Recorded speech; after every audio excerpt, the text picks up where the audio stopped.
बच्चों, आज मैं आपसे कक्षा 11 व्यवसाय अध्ययन के अध्याय 10 आंतरिक व्यापार के अभ्यास प्रश्नों पर चर्चा करूंगा। आज इस वीडियो में हम लघुत्रात्मक प्रश्नों को देखेंगे। आइए प्रारंभ करते हैं। लघुत्रात्मक प्रश्न देखिए, पहला प्रश्न है, आंतरिक व्यापार से क्या तात्पर्य है। हमने ये अच्छे तरीके से समझा है कि एक देश की सीमाओं के अंदर जो वस्तुओं का और सेवाओं का क्रय विक्रय होता है, लाभ अर्जन करने की दृष्टि से उसे आंतरिक व्यापार कहते हैं। जब वस्तुओं एवं सेवाओं का क्रय विक्रय एक ही देश की सीमाओं के अंदर किया जाता है तो इसे आंतरिक व्यापार कहते हैं। एक ही देश की सीमा के अंदर माल का क्रय देश के भीतर व्यक्ति अथवा संस्थान से किया जाता है। इस व्यापार में कोई सीमा शुल्क, देखिए मुख्य बात क्या है, सीमा शुल्क अथवा आयात कर नहीं लगाया जाता। वस्तुएं घरेलू उत्पादन का भाग है तथा घरेलू उपयोग के लिए होती हैं। घरेलू उत्पादन का ही वो भाग होती हैं और घरेलू उपयोग में ही उन्हें लिया जाता है। एक देश के अंदर ही उन्हें उपयोग में ले लिया जाता है। इसमें भुगतान देश की सरकारी मुद्रा में अथवा अन्य किसी मान्य मुद्रा में किया जाता है। जो भी भुगतान होगा वस्तुओं को खरीदने और बेचने में, वह देश की मुद्रा में ही होगा। भारत में है तो भारत की मुद्रा रुपये में ही उसका क्रय विक्रय किया जाएगा। आंतरिक व्यापार को दो भागों में बांटा जाता है, थोक व्यापार और फुटकर व्यापार में। इसे भी हमने विस्तार से पढ़ा है। दूसरा है प्रश्न, स्थायी दुकान फुटकर व्यापारियों की विशेषताएं बताइए। देखिए, फुटकर व्यापारियों को दो भागों में बांटा जाता है, भ्रमणशील फुटकर विक्रेता और स्थायी दुकानदार। तो यहाँ पर हमसे स्थायी दुकान वाले जो फुटकर व्यापारी हैं उनकी विशेषता को पूछा गया है। आइए, स्थायी दुकान फुटकर व्यापारियों की विशेषताएं निम्नलिखित है। पहली, एक तो स्थायी दुकान होती है। देखिए, एक स्थायी दुकान लेकर ये बैठे रहते हैं, ग्राहकों के पास नहीं जाते, ग्राहक इनके पास आते हैं। इनके पास अधिक संसाधन होते हैं तथा ये अपेक्षाकृत बड़े पैमाने पर कार्य करते हैं। बड़े स्तर पर इनका कार्य होता है। बहुत छोटे आकार से लेकर बहुत बड़े आकार के भी होते हैं। ये छोटे आकार से लेकर बहुत बड़े बड़े विशाल सुपरमार्केट के रूप में अपना कार्य संचालित करते हैं। विभिन्न वस्तुओं का व्यापार करते हैं। महत्वपूर्ण बात, विभिन्न प्रकार की वस्तुओं का ये क्या करते हैं, व्यापार करते हैं। उपभोग योग्य टिकाऊ भी हो सकती हैं एवं गैर टिकाऊ भी। जो कि उपभोग योग्य टिकाऊ और गैर टिकाऊ कैसी भी हो सकती हैं। ग्राहकों में इनकी अधिक साख होती है और ग्राहकों में इनकी अधिक क्रेडिट होती है। बहुत अच्छी छवि ग्राहकों में होती है क्योंकि एक इनकी स्थायी दुकान होती है, एक निश्चित स्थान पर इनकी दुकान संचालित होती है। ये ग्राहकों की वस्तुओं को घर पहुंचाना, गारंटी प्रदान करना, मरम्मत, उदार बिक्री, अतिरिक्त पुर्जे उपलब्ध कराना जैसी अनेकों सेवाएं प्रदान करते हैं। ग्राहक को आफ्टर सेल सर्विस देते हैं, ग्राहक की वस्तु की मरम्मत भी करते हैं, उन्हें उधार में सामान भी देने का कार्य करते हैं। तो ये क्या करते हैं, कई प्रकार की सेवाएं भी ग्राहकों को प्रदान करते हैं। अगला प्रश्न देखते हैं बच्चों, थोक व्यापारी द्वारा भंडारण की सुविधा किस उद्देश्य के लिए दी जाती है। देखिए, थोक व्यापारी बड़ी मात्रा में उत्पादक से क्या है, वस्तुओं का क्रय करते हैं और उन्हें अपने पास भंडार करके रखते हैं तथा छोटी छोटी मात्राओं में फुटकर व्यापारियों को बेचते हैं। आइए इसे देखें। थोक व्यापारी द्वारा भंडारण की सुविधा निर्माताओं को अधिकतम उत्पादन के लिए प्रोत्साहित करती है। क्योंकि ये क्या करते हैं, बड़ी मात्रा में उत्पादक से क्या करते हैं, क्रय करते हैं। अब जब बड़ी मात्रा में क्रय करेंगे तो उसका भंडारण भी इन्हें क्या करना पड़ेगा, अपने पास करना पड़ेगा। उसका स्टोर इन्हें अपने पास करके रखना पड़ेगा। तो जब ये अधिक मात्रा में खरीदेंगे, भंडारण ये खुद कर रहे हैं, तो निर्माता को भंडार करने की समस्या से छुटकारा मिल जाता है और वह अधिक उत्पादन पर ही ध्यान देता है। क्योंकि थोक विक्रेता कारखानों में माल का उत्पादन होते ही उसे खरीद लेते हैं। जैसे ही कारखाने में माल का उत्पादन हुआ उसे खरीद लेते हैं और अपने भंडार गृह में रख लेते हैं और फुटकर विक्रेताओं को छोटी छोटी मात्रा में बेच देते हैं।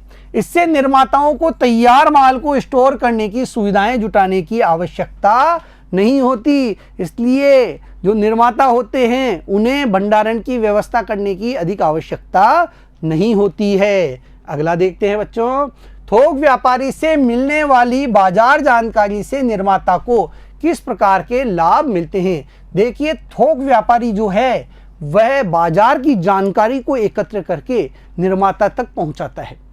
अब निर्माता के लिए वह जानकारी किस प्रकार उपयोगी है, यह इस प्रश्न में पूछा गया है। आइए देखते हैं। थोक व्यापारी से मिलने वाली बाजार जानकारी, कौन कौन सी जानकारियां?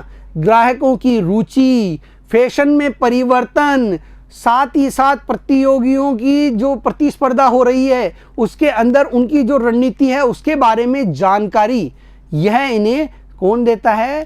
थोक व्यापारी देता है।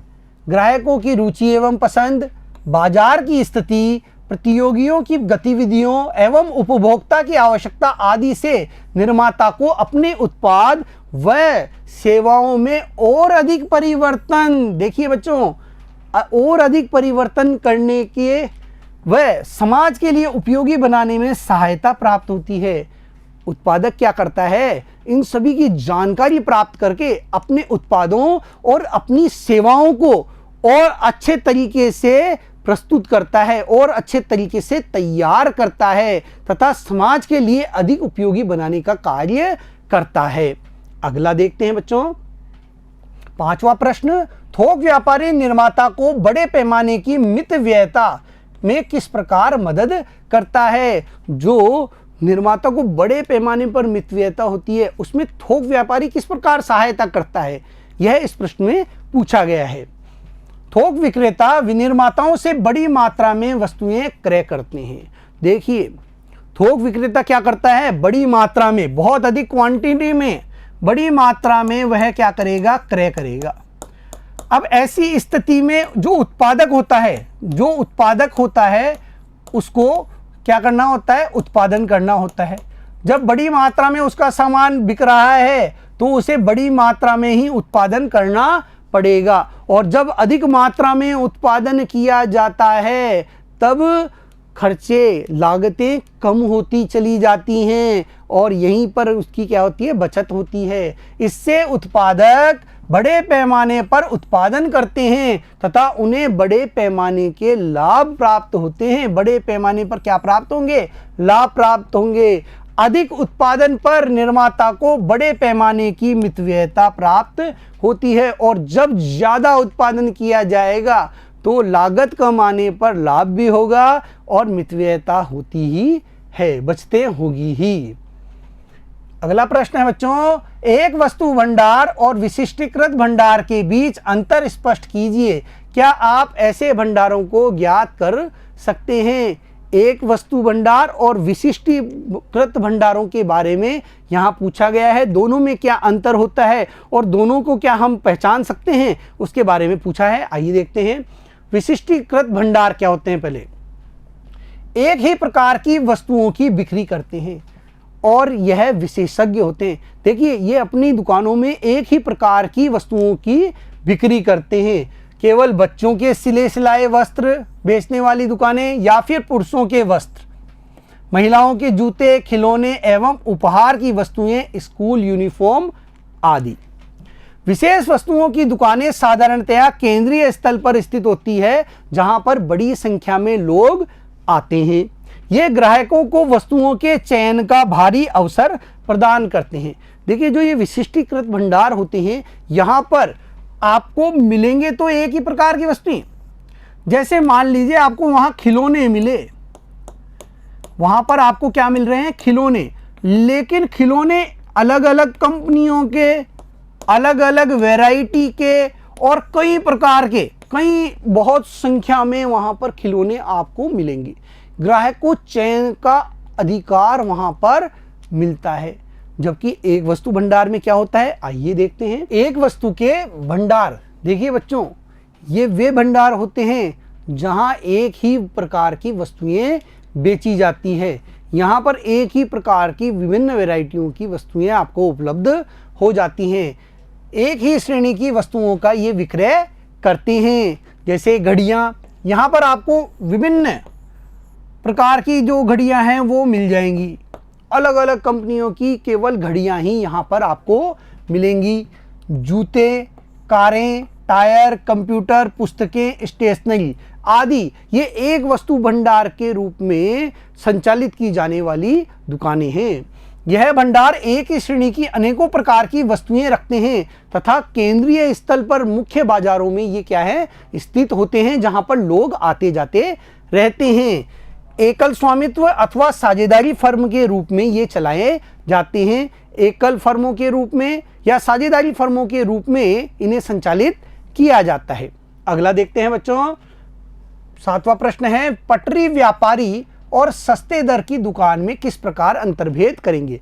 पटरी व्यापारी और सस्ते दर की दुकान में हमें अंतर करना है। देखिए, जो पटरी व्यापारी होते हैं ये रेलवे स्टेशन और बस स्टैंड पर एक ही प्रकार की वस्तु बेचते हुए आपको मिलेंगे।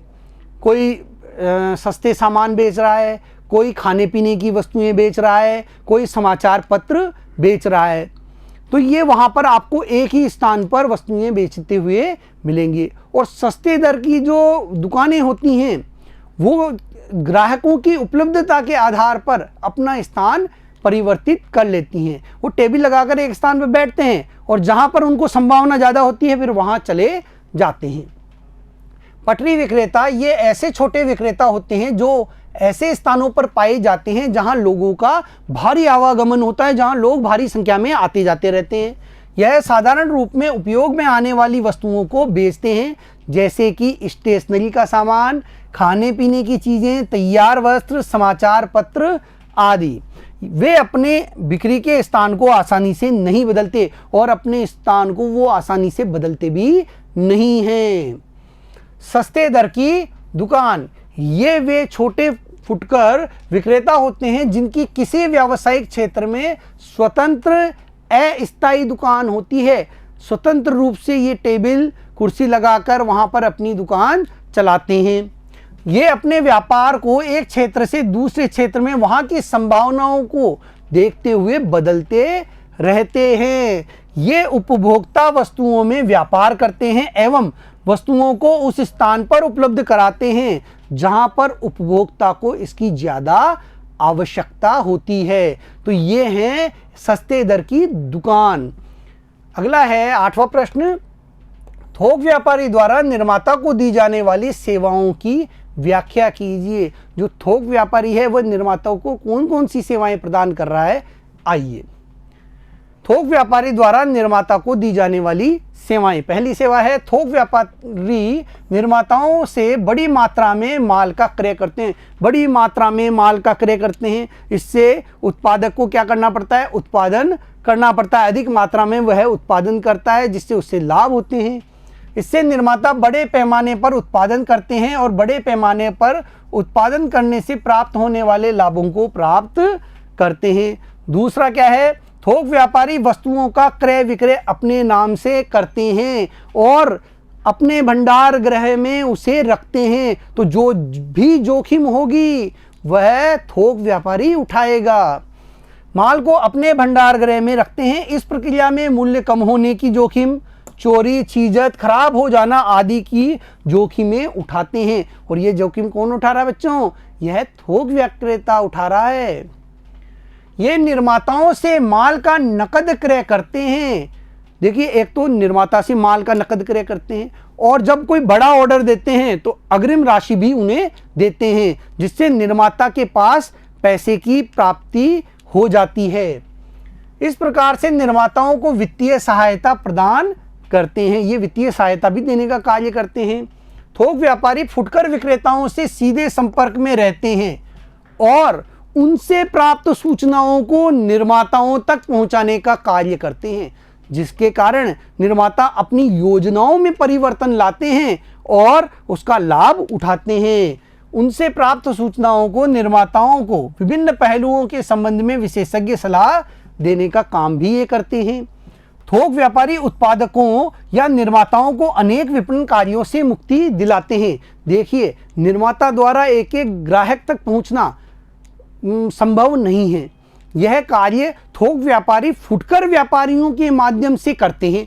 वे उत्पादकों के उत्पादों को फुटकर व्यापारियों के माध्यम से हर ग्राहक तक पहुंचा देते हैं। तो निर्माता के पास अपने उत्पादन कार्यों में लगे रहने का अवसर अधिक हो जाता है। इससे निर्माता अपना पूरा ध्यान उत्पादन की ओर लगा सकते हैं।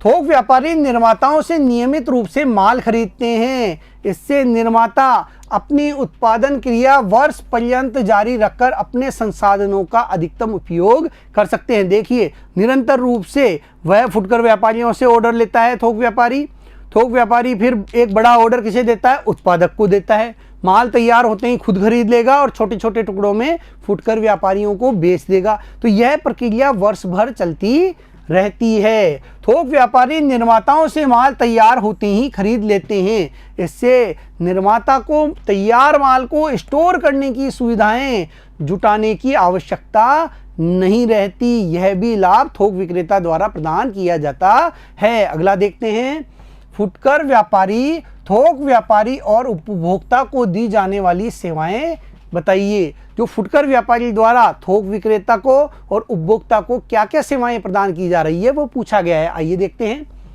फुटकर व्यापारी द्वारा थोक व्यापारी को दी जाने वाली सेवाएं। पहली सेवा है वस्तुओं के वितरण में सहायता करना। देखिए, थोक व्यापारी एक एक ग्राहक तक नहीं पहुंच सकता, तो फुटकर व्यापारी उसकी इस कार्य में सहायता करते हैं। वो थोक व्यापारी से वस्तुएं खरीदते हैं और उपभोक्ता तक पहुंचाने का कार्य करते हैं, जो बड़े भौगोलिक क्षेत्र में फैले होते हैं।